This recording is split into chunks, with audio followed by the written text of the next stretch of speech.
একটি দেশ যার জন্ম হয়েছে সংগ্রাম দিয়ে, যার ইতিহাস রক্তে লেখা, আজ সেই দেশ অর্থনীতি এবং অগ্রগতিতে দ্রুত এগিয়ে যাচ্ছে। এই হলো বাংলাদেশ, যার রাজধানী ঢাকা। 1971 সালে দীর্ঘ 9 মাস মুক্তিযুদ্ধের পর বাংলাদেশ অর্জন করে স্বাধীনতা।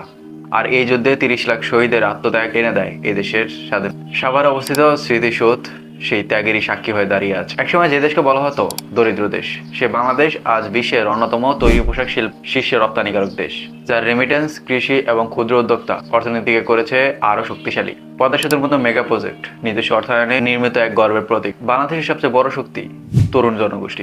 আইটি খাত, ফ্রিল্যান্সিং এবং স্টার্টআপ বিজনেস বিশ্ববাজারে জায়গা করে নিচ্ছে। চ্যালেঞ্জ আছে, কিন্তু সম্ভাবনাও বেশি। রমজান এলেই বাংলাদেশের পরিবেশ মসজিদে তারাবি, ইফতারে বেগুনি, ছোলা, পেঁয়াজ এবং পরিবার কেন্দ্রিক উৎসব মুখর হয়ে ওঠে। পুরান ঢাকার ইফতার বাজার এক অনন্য ঐতিহ্য। রমজান এখানে শুধু ধর্মীয় নয়, একটি সামাজিক বন্ধনেরও মাস।